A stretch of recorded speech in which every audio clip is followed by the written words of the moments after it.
I'm not a traditionalist in that I make a pumpkin pie at Thanksgiving.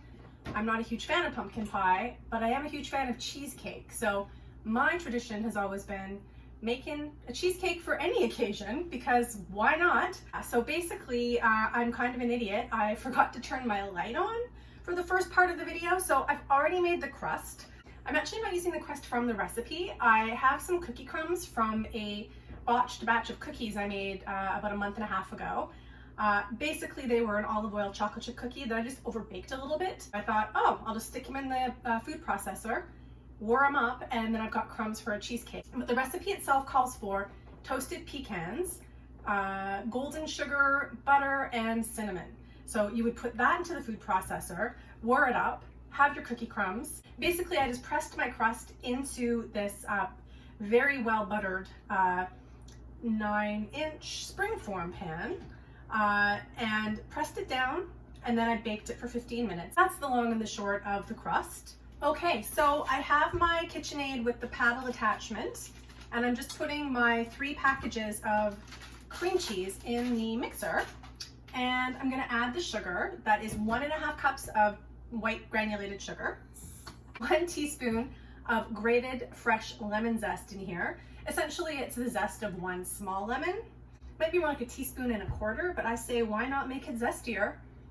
Oh, another pro tip I wanted to share with you is I took all my ingredients out about 2 hours ago. So everything is at the same temperature. So that's kind of an important thing sometimes with baking, is to just bring your ingredients out half an hour to 45 minutes before you are gonna bake. Make sure everything's really nice and creamed. All right, so my next step is going to be adding the eggs one at a time. So add an egg, mix, mix, mix, add another egg, mix, and so on and so on. So there's 4 large eggs.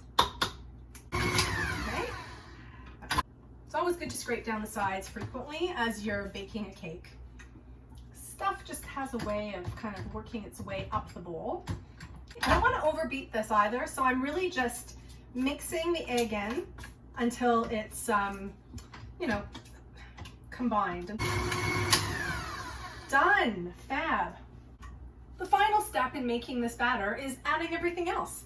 So the recipe calls for a 15-ounce can of pureed pumpkin.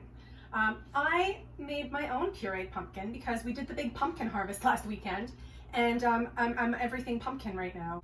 It's also going to be 1/2 cup of plain yogurt. The recipe calls for full-fat yogurt.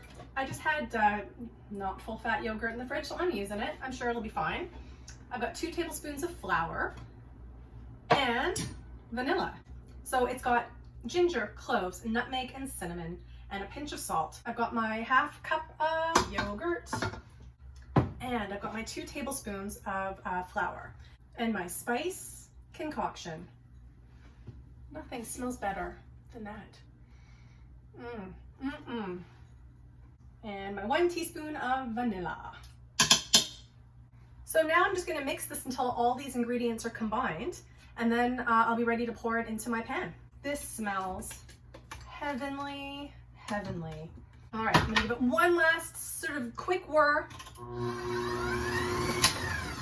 and that is it. So I am ready to pour this into my prepared pan.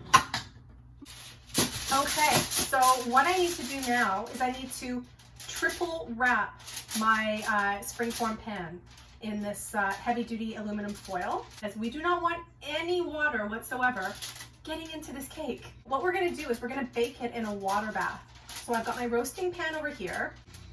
So what I'll do is I will then place this into my roasting pan, and then I will fill it with water just up to about halfway. And then that way, the cake basically bakes at a much gentler rate versus like hot oven heat.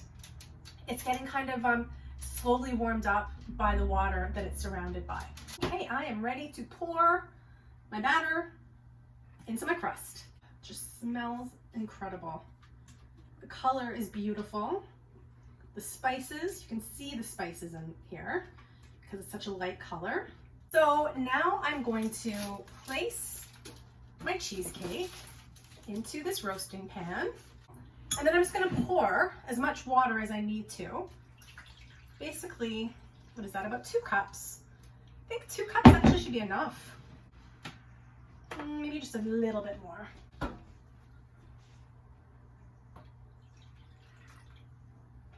All right, so I'm just waiting for my oven to get to temperature, and then I'm going to pop it in there.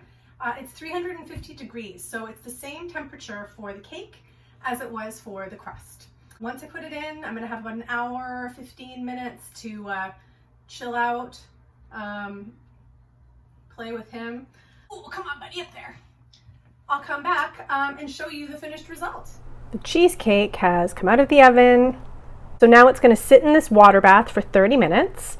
And it just basically makes it so that it cools gradually versus being jolted out of the water bath and having to rapidly cool. I'm also just toasting the pecans in the toaster oven.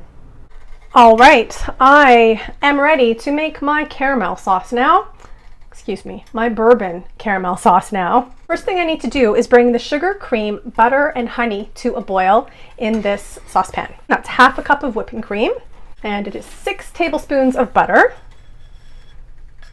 There's 1 cup of firmly packed brown sugar. Darker the better. And the last ingredient that I'm going to put in here is honey. So the recipe calls for corn syrup.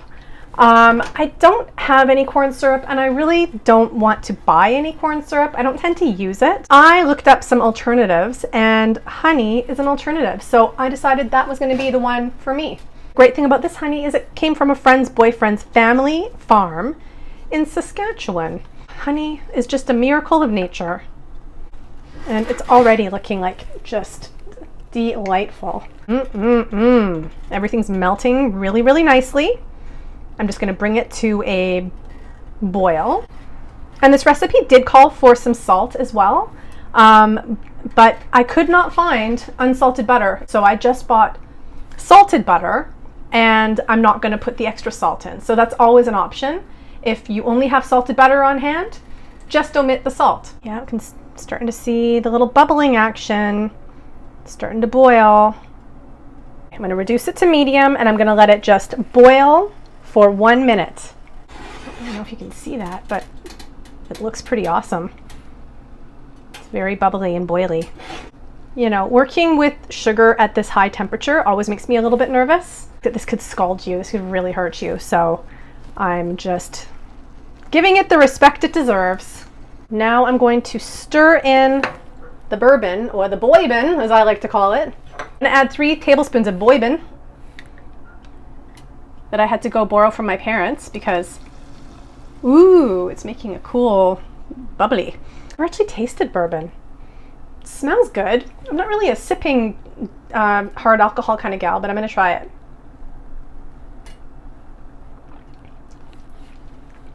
No, ugh. Not my taste at all. I also need to stir in these pecans that I toasted earlier. Place those in there. Anyways, that is what my caramel pecan bourbon sauce looks like.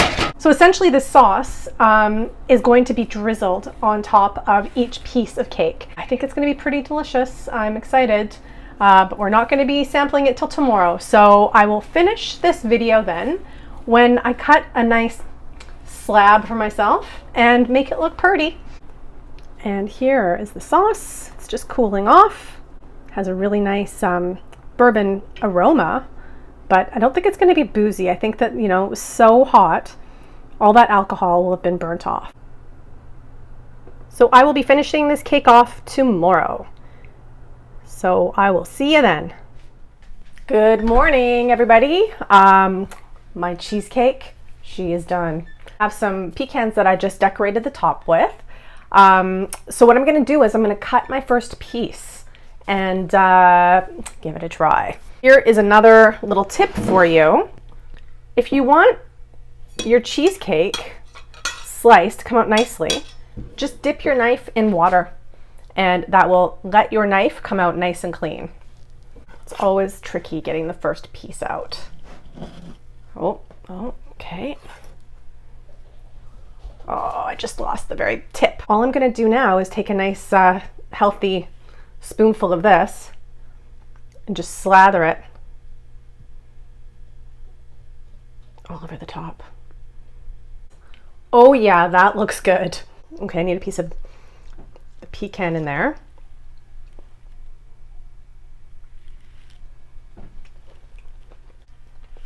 This might be the best cheesecake I've ever made. Might just be. That is incredible. The crust, you know, it's my made up crust, so the crust for the real recipe is a little different. To be honest, I think that pecan on pecan on pecan was maybe a little bit too much, so I'm kind of happy that I used my own crust. The texture, it's so creamy. I want to try a bite from the outside edge as well, because that's the edge that usually gets overbaked.